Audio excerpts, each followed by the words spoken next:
Welcome back to MoCo. I am excited to have author, TV personality, speaker, registered nurse, founder of the fatherless movement, and relationship expert, Denna Babul, here with me. Denna, what's good? Hi. Welcome into Montgomery and Company. So, thank you. Friend of the show, you guys. I'm sure if you've seen Denna's episode, you will never forget Denna. Denna, you're like, I would call, we call them superheroes. You're a super multi-hyphen. Yeah. That means you are excelling at a lot of different things. You have 2 amazing books. You're the author of, look, I feel like we're on the late night show here. You're the author of 2 amazing books. It is Love Strong and The Fatherless Daughter Project, Understanding Your Losses and Reclaiming Our Lives. How do you balance all of these things? Because this is a world where I feel like everybody is doing a lot of different things. Like, how you balancing? How you holding up? I don't balance it. I balance my hormones. Okay. Oh, no. How are you doing with that, Denna? No, I think that, you have these ideals about what life's going to be like. And I think now there's so many interests that we have, especially women. Yeah. And all the things we're trying to do. And you have to have a good partner and you have to have people around you that can help you out. So I'd say shout out to my friend Ebony that picks up my son half the time, especially for me to do stuff like this. Oh, wow. But, different people come into your life along the lines of when you want to try different things that help you out. That's fair. Yeah. All of us probably could agree because we all got a lot going on. But sports, I feel like, is probably one of the most fast-paced businesses in the world. So not only are you a multi-hyphen, but you just so happen to be married to your husband is John. What's up? Shouts to John. He is the VP of basketball. Something at the Hawks. I know this. The vice president of basketball development. So shouts to John. I've worked with John. What is that like having, first of all, your husband's a former athlete. So there's something to that. We'll get into that later. We'll get into that later. But also just being attached to the sports world, how does that affect like your day-to-day life?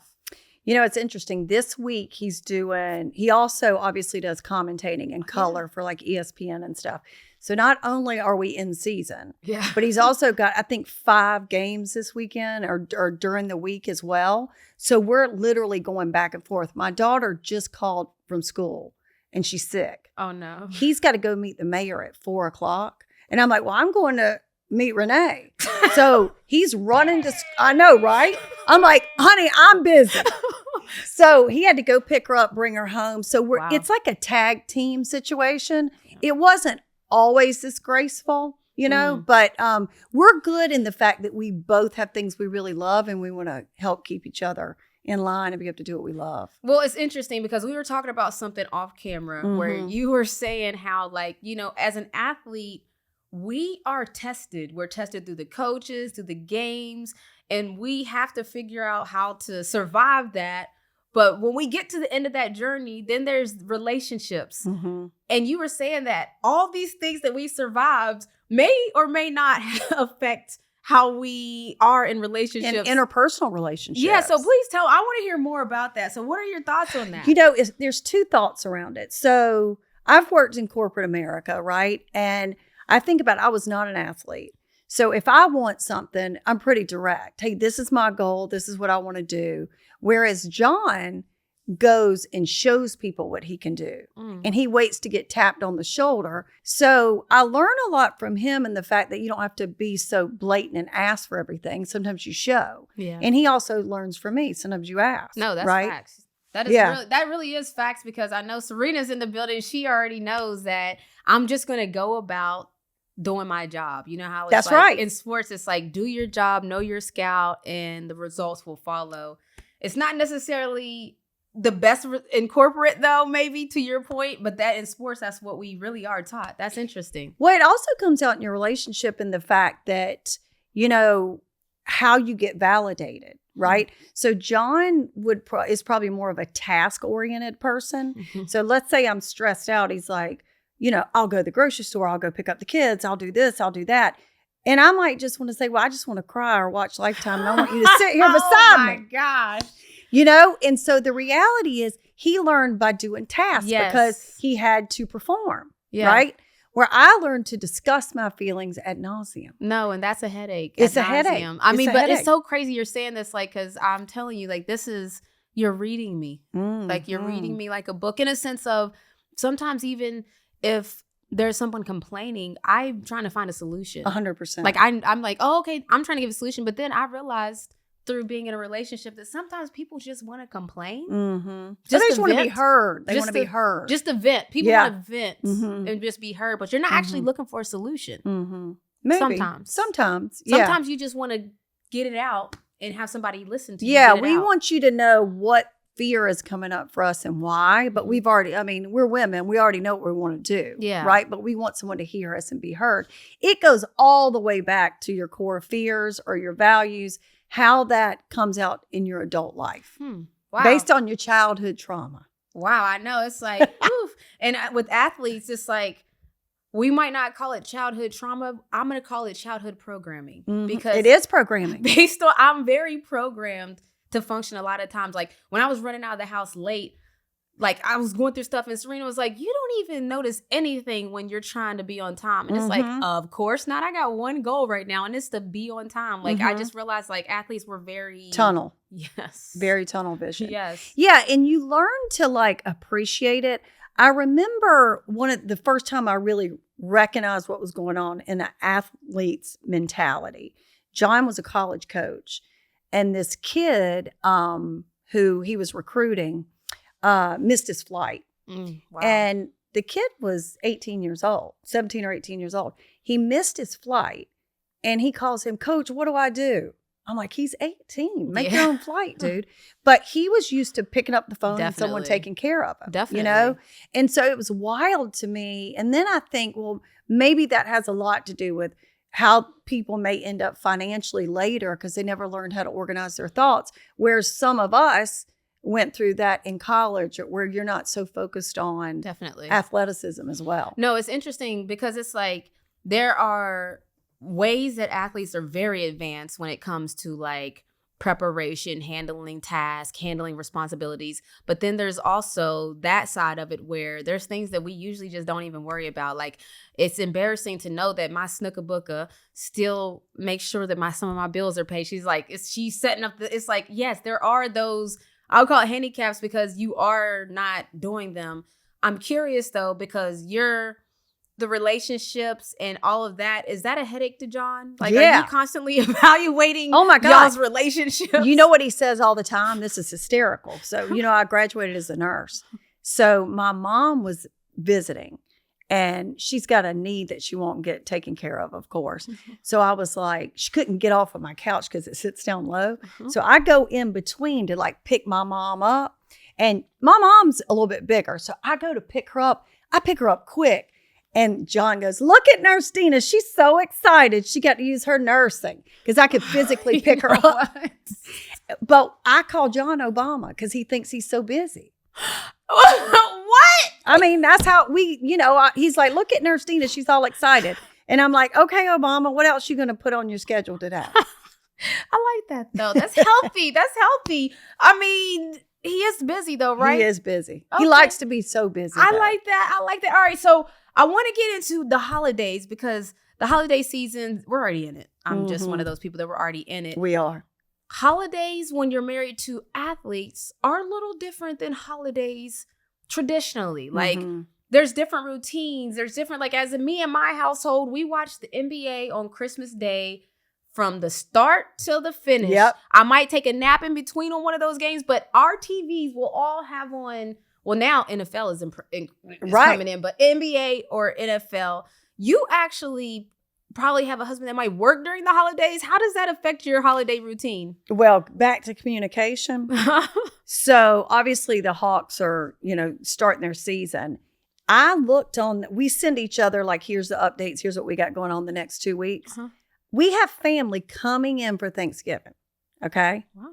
And I look on the schedule and it says 8 to 1, such and such that he's doing, which is great. He's going to go help feed the needy. Yeah. We do that with him sometime.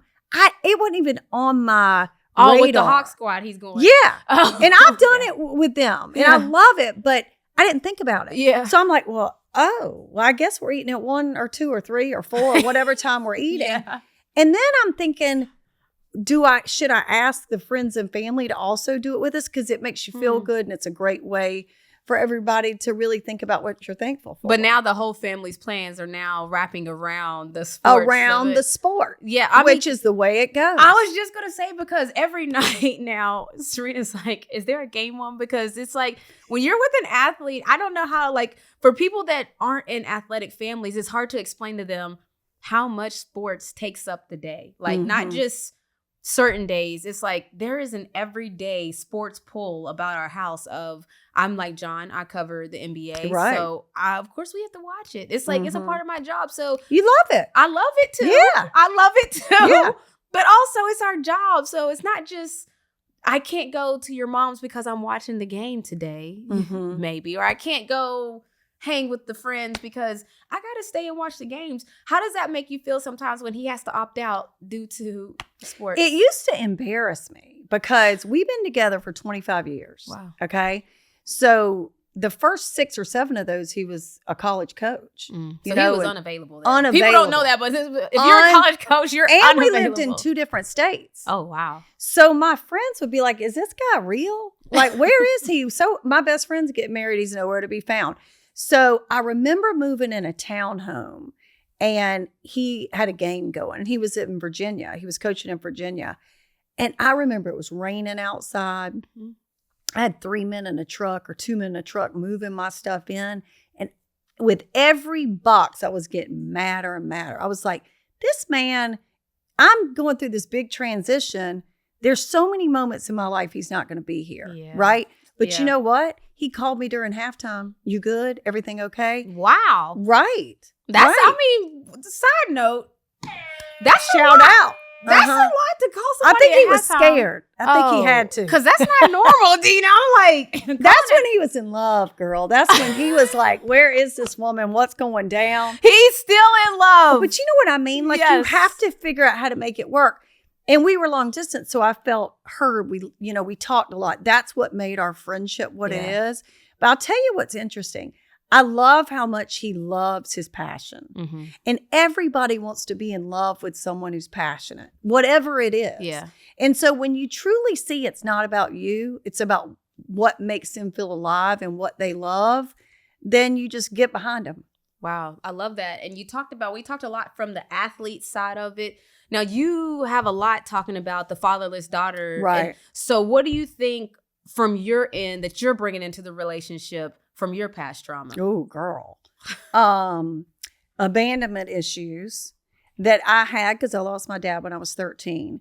So I don't think I've done a lot of work around it, hence me trying to write books about it. But I think what happened to me is, you know how you always, this is what Dr. Ish, a friend of mine, says all the time, you marry your trauma, right? So the trauma that you have not necessarily evolved from is who you look to mirror you, because you're trying to fix that, right? And so even though John's very available, he wasn't physically available at the time. So abandonment flags going off because I'm like, I can't get what I want, but I know it's there. Interesting, yeah. Which is a lot how I felt about my dad, right? And so on vice versa, I think he grew up being coached, AAU, all that by people that were very direct, kind of told him what to do, blah, blah, blah. I think I can be seen like that, right? Yeah. Overpowering or aggressive. I mean, I am aggressive. Ambitious. Ambitious, thank you. But I think the reality is if you can find someone that you can heal with and you can continue to heal together, you're unstoppable. But there's moments and triggers that bring you back to that inner child. Yeah, that's interesting because everybody is like, that's why the whole concept of relationships is just so wild, because it's like, all right, I'm going to bring all me, my good, bad, and ugly. You bring all your good, bad, and ugly. And let's see if we can just make it work. And it's like, it's a dope thing. We just got off of our Why Did I Get Married vacation, where it's a couples retreat. And there's, yeah, it really was. So I have my friends, y'all know for the show, but I have friends that we've been friends since high school. every year we would go on French trips, but now we're all grown up and married. Yeah. So our French trip turned into couples retreats, and you can see there's the different genres of couples. And like Sirena and I were clearly the couple that were like in our own world in love, but it's kind of to the point of we're opposites. So it's kind of, you just kind of describe the opposites attract kind of thing, but it's just like my programming as an athlete. She's such a nurturer and naturally. So it's like, it works out so well that she takes care of me so well because of that. And then, you know, like for her being support, like I don't know nothing else but to be a good teammate and support. And that's what she wants. And so to that point, it's like, okay, I see what you're saying. Now, since you're in a relationship expert, I'd like to ask you about a little trending topic that's going on right now. Ask me. Yeah. So Travis Kelce's ex recently came out saying that she's pretty much no longer as welcomed into the wives. Yeah, because he has a new girl now. I know, right? And so these were friendships that were built, made, and I guess she's feeling a little some type of way that now maybe the group has to separate because he has a new lady. What are your thoughts on that whole friends with the exes, the friends that are now they're not? What are your, I mean, I'm just curious. It's hard. And I think if you're in that world, you know, like we say basketball wives, but if you're truly a basketball wife, right, and you're in that group of people, then you understand, and you've been in that world, you understand what's coming through and what you're going to have to do, right? When those split up, the Kelce splits up with his ex, she wasn't the one. She's connected with all the prior wives and girlfriends because they were in that together. I'm talking hung out, did like, their thing. I know. On a normal basis. I know. Yeah. So you have to figure out who's staying and who's going, you know, and I've done that many times.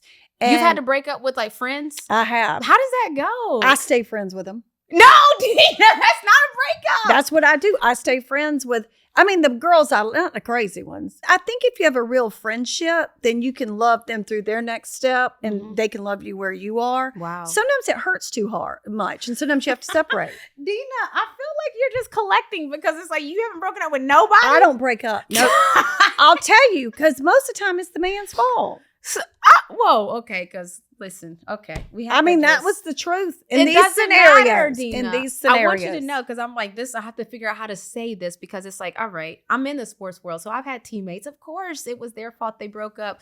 That doesn't matter, Dina. But that was your teammate. Yeah. But if you're the teammate's wife, aka John's wife, you are me. I am you. But the girl that I became friends with, I might consider her my teammate. No, right? Like we've been doing this together. We've been doing it together. No, but it's the same. It's the same thing. Like if you go on your retreat, right? And at different times you go every year. Yeah. Those relationships, some of them won't last, or some of them are going to go through hard seasons, years of hard work. And you might think there's no way they're going to make it. And then they make it. Yeah. You know, so you have to keep an open mind because you never know what's going to happen. I'm going to tell you right now, no, that's not okay. I'm telling you, my best friend ended up divorcing her wife. Okay. And she has a new wife. Guess what we did? Divorce the girl. Of course, Dina. We don't have a choice. What we going to do? Have 5 ex-wives hanging around that you're friends with? Well, see, here's what I think is different. Like Travis Kelce, it's obvious that wasn't his forever girl. Yeah. Now that he's with possibly his forever girl. He seems probably But more what focused. makes this girl more forever I'm not girl? saying she is, but she's forever right now. You know what I'm saying? And she's got that whole Swift group. What do they call them? The Swifties. They come out hard. Yeah. No, I mean, it's very interesting because it's like, do you treat the new girlfriend if you're really good friends with how are you treating the new girl? Back off for a little while. No, because the new girl will come in strong. No, I'm open and honest. Because she wants to make friends. But I'm not going to tell her all the deets. I'm not going to be like, let me tell you what happened in 1987. I'm going to get to know them and see how it's going to roll first. Okay, how long until you let the new girl in? When you're still friends with the old girl, because that's the problem with being friends with the old girl. There's that. Yeah. So there was one girl that came in real hot. And I was like, this is a lot. She's asking me all the stuff. And I'm like, I'm not telling you all the goods, right? And I didn't love her for a while. And I really loved the other girl. Well, the other girl put me in the dust, honey. She's like, I'm finished with him, so I'm finished with y'all. And you was holding on, trying to be a I good was holding teammate. on. So I was trying to be a help you teammate. get to know the new girl better? Yeah. And now I love the new girl. This is why you have to break up. That's the end of it, Dina. Yeah. That's why you have to break up, because when you hold on to the old one, you can't get to know the new one with a clear mind. It's a lot. It's a lot. You got to break up, Dina. I know it's hard, but you got to break up. Okay, Love Dina. strong. Yes. Okay, Dina. Before you go, we want to play a little game. Okay. And we have fun getting to know the people. I put 60 seconds on the shot clock. You ready, Amena? I'm ready. Okay, it's real. And this is just questions about you, Okay. rapid fire. Are you ready? Yeah. What's a sport you can play really well? Soccer. Wow, a sport that you are really bad at. Everything but soccer. Okay. If you could have one sports superpower, what would it be? To dunk. Nice, bunnies. If you could beat one athlete, any athlete at any sport, who would it be? Ooh, I would have been Kobe. Oh, you would beat Kobe one-on-one. I like that. I loved him. All right, Dina. What would your walkout theme song be? Funky Cold Medina. Ah! Ah! What? Let's go. Yes. Thank you for joining. This is why I love her. She will be back, y'all. Every season she's back, but she will be back for some family business. Thank you for joining us here on Montgomery and Company, Dina. Thanks. Love that. Y'all make sure to follow Dina at Denna Babul Writer on IG, and that's DENNA BABUL Babul. All right, Denna Babul Writer on Instagram, and stay tuned for more Moco. WABE.